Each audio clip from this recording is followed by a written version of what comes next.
কবে আসবে জানি না, কিন্তু আমি গৌরাঙ্গ প্রেম পেয়ে তো ধন্য হলাম। তারপরে মহাপ্রভু রূপ সনাতনের সঙ্গে দেখা করেন এবং সনাতন গোস্বামী বলেন, প্রভু আপনি এই পথে বৃন্দাবনে যাবেন না, আপনি এখান থেকে ফিরে যান, পরবর্তীকালে জঙ্গলের পথে আপনি বৃন্দাবনে যাবেন। তাই পরবর্তীকালে চৈতন্য মহাপ্রভু ঝাড়খণ্ডের জঙ্গল হয়ে বৃন্দাবনে গিয়েছেন। এদিকে এই যে মহাপ্রভুর দিব্য প্রেম মিশে রইল পদ্মা নদীর জলে, ওই পদ্মা নদীর তীরেই যে রাজবাড়ি, সেই রাজা হচ্ছেন কৃষ্ণধন দত্ত, রাজশাহী জেলার রাজা তিনি। রাজশাহী জেলাটা কোথায়? যারা বাংলাদেশ এবং পশ্চিমবঙ্গের ম্যাপটা ভালো জানেন তারা একটু চিন্তা করুন। মুর্শিদাবাদ যেখানে শেষ হচ্ছে পদ্মা নদী, এপারটা জলঙ্গি, মুর্শিদাবাদের ওই কোনটায় জলঙ্গি আছে না, জলঙ্গির ঠিক ওপারটা গেলেই, একটু এগিয়ে গেলেই পদ্মা নদীর পাড়েই রাজশাহী জেলা। হ্যাঁ, কাজেই রাজশাহী আর মুর্শিদাবাদ পদ্মা নদীর এপার ওপার বলতে পারেন। তা সেই রাজশাহীর রাজা ছিলেন কৃষ্ণধন দত্ত, তার পুত্ররূপে জন্মগ্রহণ করলেন এই নরোত্তম। রাজশাহী জেলায় আছে খেতুরি গ্রাম, রাজশাহী জেলায় আছে খেতুরি গ্রাম, কি অপূর্ব শোভা তার অতি মনোরম, কি অপূর্ব শোভা তার অতি মনোরম। নরোত্তম জন্মিলেন, ঠাকুর নরোত্তম জন্মিলেন কৃষ্ণধনের ঘরে, ঠাকুর নরোত্তম জন্মিলেন কৃষ্ণধনের ঘরে। মহাভাগ্যবতী নারায়ণীর উদরে, মহাভাগ্যবতী নারায়ণীর উদরে। কৃষ্ণধন দত্ত মহাশয়ের স্ত্রীর নাম নারায়ণী দেবী। রানী মা নারায়ণী দেবীর গর্ভে জন্মগ্রহণ করল নরোত্তম, রাজপুত্র নরোত্তম। এবার রাজার ছেলে বলে সারা রাজ্যেরই আনন্দ। কোন দেশে যদি রাজপুত্র জন্ম নেয়, দেশের লোকের আনন্দ হবে না? অনেক লোক দেখতে গেছে রাজপুত্র, তা আমাদের পাড়া থেকে ইনি গেছিলেন। এনাকে জিজ্ঞেস করি কেমন হয়েছে, ও কৃষ্ণদা এদিকে আসুন, রাজপুত্র দেখতে তো হাজার হাজার লোক গেছে, আপনিও তো গেছেন, তা কেমন লাগলো? কেমন? আমার ভালো লাগেনি। রাজপুত্র দেখেছেন? রাজপুত্র হবে বেশ নান্দুস নুন্দুস চেহারা, হ্যাঁ। কালো। ও কালো বলে আপনার পছন্দ হয়নি? হ্যাঁ, এই দেখুন, এইসব লোক কিরকম হয় জানেন? এইসব লোকগুলোকে বলে বিশ্ব নিন্দক। রাজপুত্র কালো হয়েছে সেই জন্য ওনার মনটা খারাপ। শুনুন বিশ্ব নিন্দক কেমন হয়। একজন আছে নিমন্ত্রণ বাড়িতে খেয়ে বেড়ায়, আর খেতে গেলেই কিছু না কিছু একটা নিন্দে করেন, আজকের শুক্তোটা ভালো হয়নি। অন্য একদিন বলে আজকে মুগের ডালটা একদম খারাপ হয়েছে। অন্য একদিন বলছে কি তরকারি হয়েছে, এটা খাওয়া যায়? মানে নিমন্ত্রণ বাড়িতে গেলেই সে কোনো একটা নিন্দে করবেই। এবার একটা নিমন্ত্রণ বাড়িতে সে গেছে, কোনোটাই খারাপ হয়নি, সব আইটেম খুব ভালো হয়েছে, সমস্ত লোক প্রশংসা করতে করতে যাচ্ছে। এবার ওই লোকটার কাছে সবাই এসেছে যে আজকের নিমন্ত্রণ বাড়িতে তো সব রান্না ভালো হয়েছে, আপনার মত কি? তখন সেই লোকটা বলছে সবাই যখন ভালো বলছে তো ভালোই হয়েছে, তবে এত ভালো না। দেখুন সেখানেও বলছে আবার এত ভালো না। এই বিশ্ব নিন্দুককে নিয়ে বড় মুশকিল।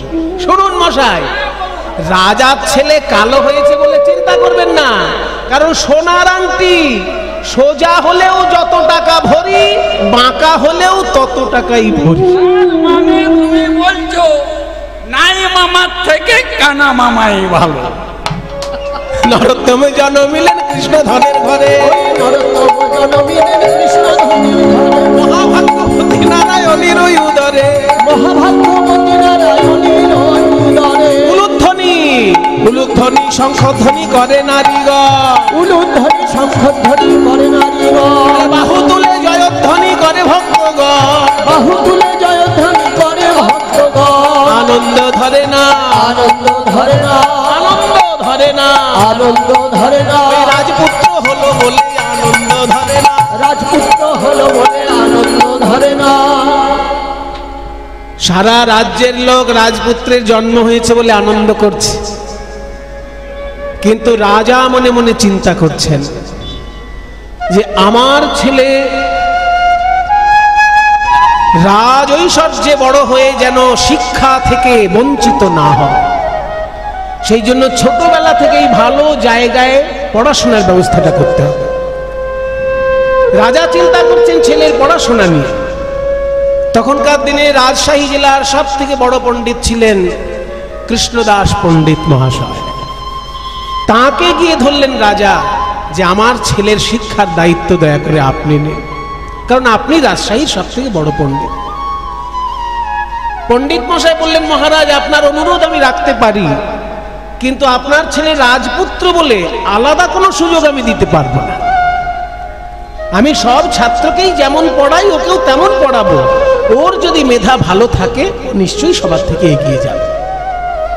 ঠিক আছে, তাহলে আজকে আমার ছেলেকে নিয়ে আসি। হ্যাঁ, আজকে নিয়ে আসুন, ওর আমি একটু ছোট্ট করে পরীক্ষা নিয়ে।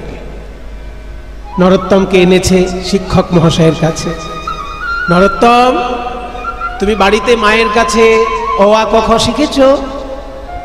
হ্যাঁ পণ্ডিত মশাই, আমি মায়ের কাছে অ আ ক খ শিখেছি। আচ্ছা, এই নাও কাগজ দিলাম, কলম দিলাম, ক দিয়ে কিছু একটা লেখো, খ দিয়ে কিছু একটা লেখো, গ দিয়ে কিছু একটা লেখো, লিখে আমাকে জমা দাও, আমি ঘুরে আসছি। এবার নরোত্তম ওই কাগজ আর কলম পেয়ে কতে কি লিখলেন? এখন যেগুলো বলবো এগুলো নরোত্তম দাসের নিজের লেখা। কয়ে কলিযুগে শ্রীকৃষ্ণ চৈতন্য অবতার, কলিযুগে শ্রীকৃষ্ণ চৈতন্য অবতার। খ খেলিবার প্রবন্ধে কইলেন খোল করতাল, খেলিবার প্রবন্ধে কইলেন খোল করতাল। গ গড়াগড়ি যান প্রভু নিজ সংকীর্তনে, গড়াগড়ি যান প্রভু নিজ সংকীর্তনে। ঘ ঘরে ঘরে হরিনাম দেন সর্বজনে, ঘরে ঘরে হরিনাম দেন সর্বজনে। উঙ, তখনকার দিনে উচ্চৈস্বরে লিখতে হলো উঙয় হস্য দিয়ে লিখতে হতো। উঙ উচ্চৈস্বরে কাঁদেন প্রভু জীবের লাগিয়া, উচ্চস্বরে কাঁদেন প্রভু জীবের লাগিয়া। চ চেতন করান জীবে কৃষ্ণ নাম দিয়া, চেতন করান জীবের কৃষ্ণ নাম দিয়া। ছ ছল ছল করে আঁখি নেত্রে জল ঝরে, ছল ছল করে আঁখি নেত্রে জল ঝরে। বর্গের জ জগৎ পবিত্র কইল গৌর কলে মরে, জগৎ পবিত্র কইল গৌর কলে মরে। ঝ ঝলমল ঝলমল ঝলমল ঝলমল ঝলমল ঝলমল ঝলমল, ঝলমল মুখ যার পূর্ণ শশধর, ঝলমল মুখ যার পূর্ণ শশধর। এমত না দেখিয়া দয়ার সাগর, এমন না দেখিয়ার দয়ার সাগর। এমন আর নাই আর নাই আর নাই করুণা সিন্ধু অবতার, আর নাই আর নাই করুণা সিন্ধু অবতার। প্রেমের ঠাকুর গৌর হরি, করুণা সিন্ধু অবতার। গৌর হরি, করুণা সিন্ধু অবতার। হয় নাই আর নাই এমত না দেখিয়ার দয়ার সাগর। দেখি নরোত্তম কেমন লিখেছ ক খ গ ঘ দিয়ে। যেই কাগজটি নিলেন শিক্ষক মশাই, ক কলিযুগে শ্রীকৃষ্ণ চৈতন্য অবতার, ক্ষয়ে খেলিবার প্রবন্ধে কইলেন খোল করতা, গয়ে গড়াগড়ি যান প্রভু নিজ সংকীর্তনে, গয়ে ঘরে ঘরে কৃষ্ণ নাম। এই তুমি কি করে লিখলে নরোত্তম? আমি যে কোনো ছোট ছেলে মেয়েকে যখন ক খ গ ঘ দিয়ে লিখতে দিই তারা লিখে কয়ে কাক। আমরা ছোটবেলায় শিখেছি না, কয়ে কাক।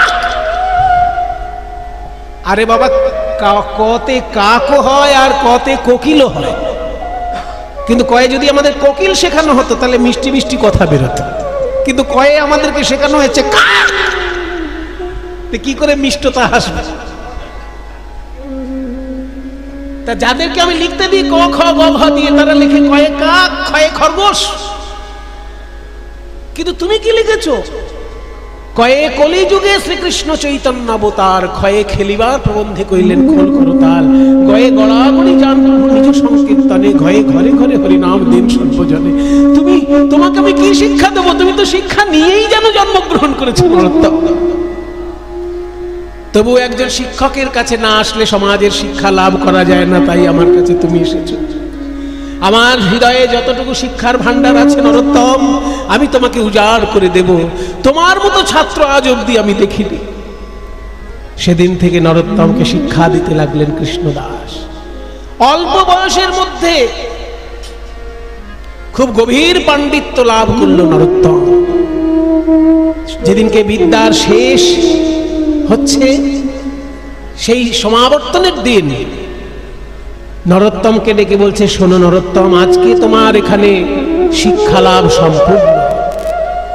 তুমি এবার বাড়ি গিয়ে হয়তো রাজত্ব করবে। একটা কথা আমি তোমাকে যাবার সময় বলে দিতে চাই, সোনার বাংলায় জন্মগ্রহণ করে কেউ যদি প্রেমের ঠাকুর চৈতন্য মহাপ্রভুকে ঠিক ঠিক না চেনে, তাহলে বাঙালি হিসেবে তার জন্ম লাভ পরিপূর্ণরূপে সার্থক নয়। বাংলায় জন্ম নিলাম অথচ চৈতন্যদেবকে চিনলাম না, তাহলে আমি অসম্পূর্ণ বাঙালি। জেনে রাখো, 4টে বেদ পড়েছে, 6 দর্শন পড়েছে, কিন্তু গৌরাঙ্গ মহাপ্রভুকে চেনে না, তার সম্পূর্ণ শিক্ষা লাভ হয়নি, তার শিক্ষা অসম্পূর্ণ শিক্ষা। 4 বেদ সরদর্শন পড়িয়াছে যেই, 4 বেদ সরদর্শন পড়িয়াছে যেই। 4টে বেদ কি কি?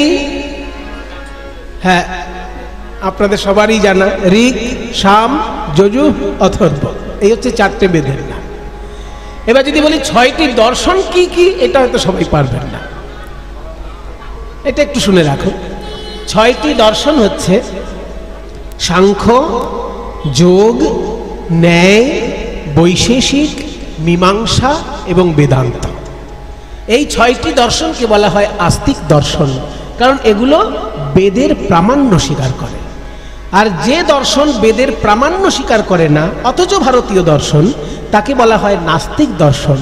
সেগুলো সংখ্যায় 3টি: বৌদ্ধ দর্শন, জৈন দর্শন এবং চারবাক দর্শন। এই 3টি দর্শন বেদের প্রামাণ্য স্বীকার করে না। আর যারা বেদের প্রামাণ্য স্বীকার করে, সেই 6টি দর্শনের নাম হচ্ছে সাংখ্য, যোগ, ন্যায়, বৈশেষিক, মীমাংসা, বেদান্ত। এই সব পড়ে ফেলেছে, কিন্তু চৈতন্যদেবকে চেনে না। তার কি হবে? সে যদি গৌরাঙ্গ নাহি ভজে, 4 বেদ সরদর্শন যেই করে অধ্যয়ন, সে যদি গৌরাঙ্গ নাহি ভজে, তবে বৃথা তার অধ্যয়ন লোচনবিহীন জন। ওই বৃথা তার অধ্যয়ন লোচনবিহীন জন। দর্পণে অন্ধের কিবা কাজে, দর্পণে অন্ধের কিবা কাজে। আরে বাবা, যে চোখে ভালো করে দেখতেই পায় না, সে একটা দামি আয়না কিনে কি করবে? তেমনি বাংলায় জন্ম নিয়ে যে চৈতন্যদেবকে চিনল না, সে 6টি দর্শন পড়ে কি তার শিক্ষা সম্পূর্ণ হবে? বরং আমি বলি, নরোত্তম শোনো, বেদ বিদ্যা দুই কিছু নাহি জানই, কিছু নাহি জানো, সে যদি গৌরাঙ্গ করে যদি গৌরাঙ্গ করে তবে নয়নানন্দেতে ভরে, সেই তো সকলই জানে। নয়নানন্দেতে ভরে, সেই তো সকলই জানে। সর্বসিদ্ধি করো তলে তার, সর্বসিদ্ধি করো তলে তার। শুনে নাও, আমার গৌর জানলে সব জানা হলো, আমার গৌর জানলে সব জানা হলো, শাস্ত্র জানলে জানা হলো, হলো, শাস্ত্র জানলে যা না হলো, গৌর জানলে সব জানা হলো। শাস্ত্র জানলে জানা হলো, আমার গৌর জানলেই জানা হলো। শাস্ত্র জানলে জানা হলো, জানলে জানা হলো, শাস্ত্র জানলে জানা হলো, আর জানলে জানা ওই সর্বসিদ্ধি করতলে তা, সর্বসিদ্ধি করতলে তা। এই কথাটা যদি কোনো শিক্ষক মহাশয় তার ছাত্রকে জানিয়ে দেয়, তাহলে তো সে চৈতন্যদেব সম্পর্কে খবর নেবেই একটু। কিন্তু আমরা কজন শিক্ষককে এরকম দেখি বলুন, যে ছাত্রদেরকে সচেতন করে বাংলার বিশুদ্ধ প্রেমভক্তির আন্দোলন সম্পর্কে ছাত্রছাত্রীকে যে সচেতন করা, সেটাও তো শিক্ষকের দায়িত্বের মধ্যে পড়ে। নরোত্তমের শিক্ষক সেই কাজটি করে দিয়েছেন। এবার নরোত্তম বাড়িতে এসে যখন বাবা মাকে প্রণাম করছে, বাবা আশীর্বাদ করছেন, বলছেন, বল নরোত্তম, তুই কি চাস? পণ্ডিত মশাই বলেছেন তোর মতন ছাত্র তার আর দ্বিতীয়টি নেই। এই কথা শুনে আমি খুব খুশি হয়েছি। তুই যা চাইবি আমি তাই দেব, বল তোর কি চাই? নরোত্তম বলছে, বাবা আমি একটা জিনিস চাইবো, দেবে? হ্যাঁ বল, দেব তো। আমি একটু পদ্মা নদীতে স্নান করতে যাব। হ্যাঁ, সামান্য ব্যাপার, কেন স্নান করতে কেন যাবি? শিক্ষক মশাই বলেছেন, উনি বলেছেন বাঙালি জাতি যতই শিক্ষা লাভ করুক, সে যদি চৈতন্যদেব সম্পর্কে কিছুই না জানে, তাহলে তার শিক্ষা অসম্পূর্ণ শিক্ষা। কারণ বাংলায় জন্ম নিয়ে চৈতন্যদেব সম্পর্কে কিছু জানে না, তার শিক্ষা যতই শিক্ষিত হোক সে অসম্পূর্ণ শিক্ষা তার। আমি তাই বলেছি শিক্ষক মহাশয়কে যে তাহলে চৈতন্যদেবের কৃপা কি করে পাবো? চৈতন্যদেব বললেন, কৃপা পাবার সহজ একটা উপায় বলতে পারি। এই রাজশাহী যেখানে শেষ হচ্ছে সেখানে পদ্মা নদী, ওই পদ্মা নদীতে যেহেতু মহাপ্রভু স্নান করেছেন, তার পদধূলা পদ্মা নদীর জলে মিশে আছে। তা তুমি যদি পদ্মা নদীতে স্নান করার সময় একটু বলতে পারো, হে পদ্মা নদী, মহাপ্রভুর পদধূলা তোমার জলে আছে, তুমি আমাকে একটু কৃপা করে গৌরের চরণ ধুলা দাও। যদি এই সংযোগ ঘটে যায়, তাহলে তুমি গৌরের কৃপা পেতে পারো। তাই আমি পদ্মা নদীতে স্নান করতে যেতে চাই। রাজা বললেন, আর কি এমন কথা, এগিয়ে আছিস? একটা হাতে নিয়ে আয়, কিংবা পালকি নিয়ে আয়, ওই পালকিতে চেপে আমার ছেলে যাবে স্নান করতে। বলে, না বাবা, পালকিতে করে লোকের কাঁধে চেপে আমি যাব স্নান করতে ওই চরণ ধুলা মাখার জন্য? না। তাহলে কি ঘোড়ায় যাবি? না ঘোড়ায় যাব। হেঁটে? না হেঁটেও যাবো না। তো যাবি কি করবি? যাব কি করে? আমি গড়াগড়ি দিয়ে যাব, আমি গড়াগড়ি দিয়ে যাব, ভক্তের পদধূলা অঙ্গের ভূষণ হবে, আমি গড়াগড়ি দিয়ে যাব, ভক্তের পদধূলায় অঙ্গের ভূষণ হবে, আমি গড়াগড়ি দিয়ে যাব। ভক্ত পদ ধুলিয়ার ভক্ত পদ ভক্ত পদ ভক্ত ভুক্ত অবশেষ, এই তিন সাধনের মহাবল, সাধনের মহাবল, ভক্ত পদধূলার মহাশক্তি। ওই ভক্ত পদধূলায় আমি যদি গড়াগড়ি দিতে দিতে যেতে পারি, পদ্মা নদী আমাকে কৃপা করবে, মহাপ্রভু আমাকে কৃপা করবে। ঠিক আছে, ছেলেকে যা দেব বলেছি, ঠিক আছে, ও যেমন ভাবে যেতে চায় যাক। এই কে আছিস? ছেলে বলছে গড়াগড়ি দিয়ে যাবে পদ্মা নদীতে। তোরা দুই পাশে সেনাবাহিনী থাকবি, যেন কোনো কেউ বিরক্ত না করে আমার ছেলে। আছিস তো? সেনাবাহিনীকে সঙ্গে পাঠিয়ে দিয়ে রাজপুত্র যাচ্ছে গড়াগড়ি দিয়ে স্নান করতে। এবার পদ্মা নদীর কাছে এসে যখন দাঁড়িয়েছে, তখন বলছে যে এই সেনাপ্রধান যদি সঙ্গে থাকে, তাহলে তো আমি পদ্মা নদীর কাছ থেকে গৌর প্রেম চাইতে পারবো না। তাই সেনা প্রধানকে বলছে, দয়া করে আপনি আমাকে ছেড়ে দিন, আমি একা গিয়ে একটা ডুব দিয়ে আসি। বাবা, ও কি হবে না, তোমার বাবা আমাকে দায়িত্ব দিয়েছে, ছাড়া তোমাকে হবে না। ছাড়বেন না? তাহলে আমি কি করব জানেন? করবে? আপনি যদি আমাকে ধরে নিয়ে গিয়ে স্নান করান, আমি বাবাকে গিয়ে বলবো এই লোকটা আমাকে ডুবাতে চেয়েছে। কি সাংঘাতিক ছেলে রে বাবা, আমার চাকরি। চাকরি নিয়ে টানাটানি। তাহলে আপনি ওখানে দাঁড়ান, আমি যাব, আপনাকে আমি কথা দিচ্ছি, আমি বেশি জলে হুড়োহুড়ি করব না, শুধু একটা ডুব দিয়ে চলে আসবো। এবার নরোত্তম যাচ্ছে। দেখুন, কোন পবিত্র নদীতে স্নান করারও একটা নিয়ম আছে, হুট করে জলে নেমে যেতে নেই। আগে সেই নদীর জল একটু মাথায় দিতে হয়, তারপর জলে নামতে হয়। এবার পদ্মা নদীতে যখনই গিয়ে আগে হাঁটু গেড়ে বসেছে, তারপর পদ্মা নদীর জল একটু মাথায় দেবে ভাবলো প্রণাম করার জন্য। যেই না প্রণাম করতে গিয়ে পদ্মা নদীর জল ছুঁয়েছে, অমনি কি হলো? সেই যে মহাপ্রভু বলেছিলেন, ছোঁয়া লাগলেই ঢেউ সৃষ্টি হবে। প্রণামেরও ছলে জল পরশ করিল, প্রণামেরও ছলে জল পরশ করিল, তখনই পদ্মা নদীর তরঙ্গ বাড়িল। ওই তখনই পদ্মা নদীর তরঙ্গ বাড়িল, তখনই পদ্মা নদীর তরঙ্গ বাড়িল, তরঙ্গ বাড়লো, তরঙ্গ বাড়ল, নরোত্তমের পরশ পেয়ে তরঙ্গ বাড়লো। ওই নরোত্তমের পরশ পেয়ে তরঙ্গ বাড়ল।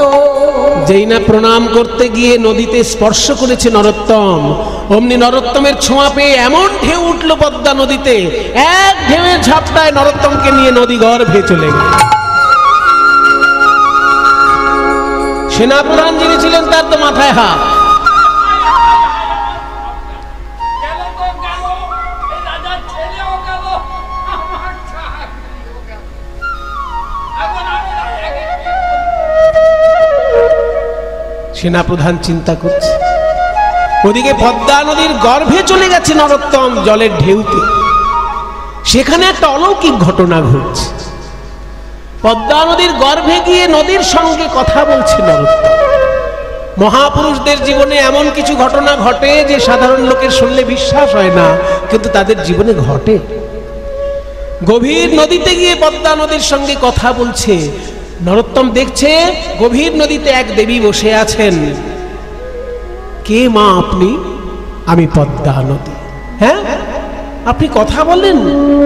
সবার সঙ্গে বলি না নরোত্তম, তোমার মতো ভাগ্যবান যদি কেউ থাকে তার সঙ্গে বলি।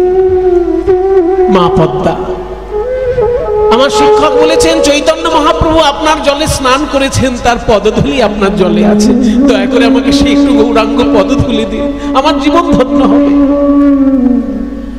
পদ্মা নদী বলছি, ওগো নরোত্তম, তোমার শিক্ষক ভুল বলেননি। মহাপ্রভুর পদধূলি আমার জলে আছে, কিন্তু সে তো সবার জন্য আছে। আর তোমার জন্য যে বিশেষ সম্পদ মহাপ্রভু আমার কাছে রেখেছেন, সেটা তো তোমার শিক্ষক জানেন না। আমার জলে দাঁড়িয়ে যখন চৈতন্যদেব কৃষ্ণ বলে কেঁদেছেন, তার হৃদয়ের প্রেম অশ্রু রূপে আমার জলে পড়েছে, তার সেই প্রেম আমি সঞ্চিত রেখেছি। তিনি বলেছেন তুমি আসলে তোমাকে সেই প্রেম সমর্পণ করে দিতে। তাই ওরে নরোত্তম, আয় আমার কাছে, আয় আমার কোলে বস। এতদিন আমি যে গৌরাঙ্গ প্রেমের হৃদয়ে ধারণ করেছিলাম, সেই প্রেমে আজকে আমি তোকে দান করব। এতদিন আমি ছিলাম গৌরাঙ্গ প্রেম ধনে ধনী, সেই প্রেম তোকে সমর্পণ করে আজ হতে আমি হলাম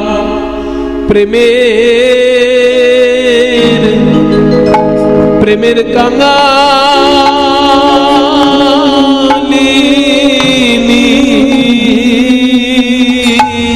আমি হলাম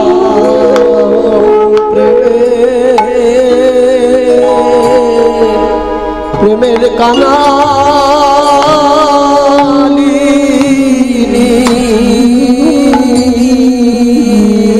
আমি এতদিন ছিলাম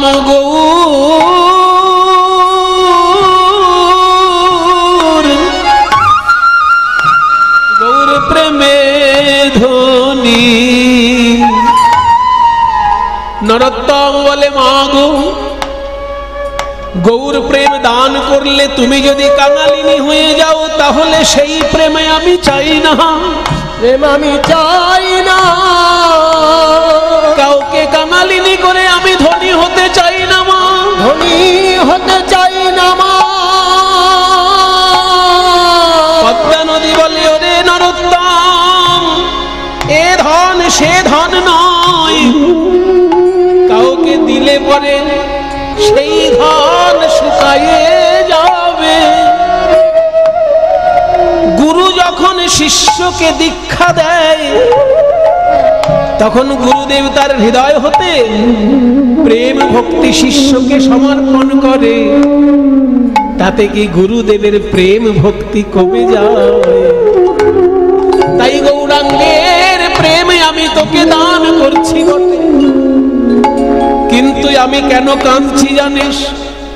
বৈষ্ণব জগতের এই তো স্বভাব, প্রেমে পূর্ণ হয়েও মানে অভাব।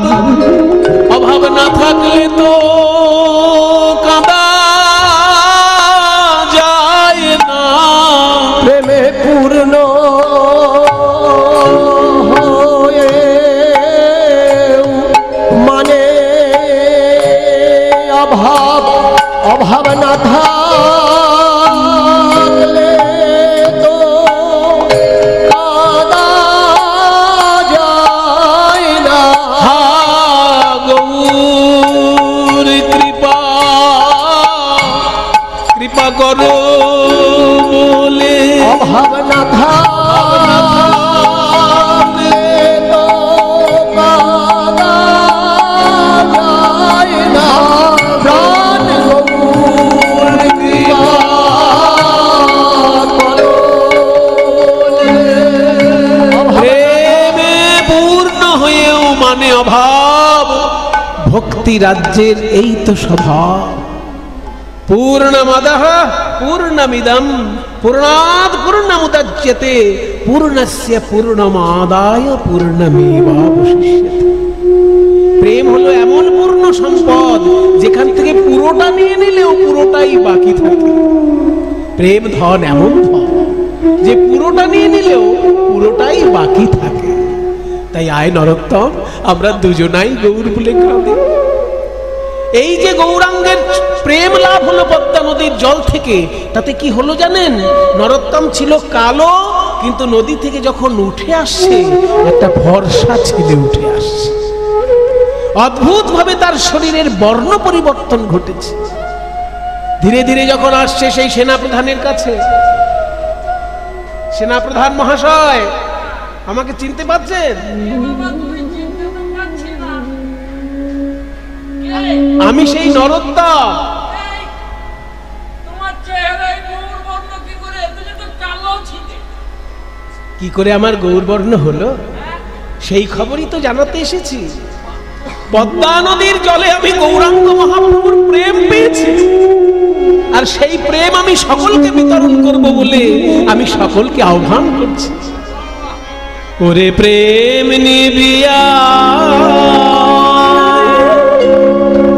ওরে প্রেম নিবিয়ায় বদন ভরে বল রে হরি নাম। প্রেম নিবিয়ায়, ওরে প্রেম নিবিয়ায় বদন ভরে বল রে হরি নাম। এ প্রেম এনেছিল সেই ব্রজের বাঁকা, নদিয়ায় গৌর গুণ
আনন্দ ভরে হরে কৃষ্ণ রাম মুখে হরে কৃষ্ণ হরে রাম বলো অবিরাম।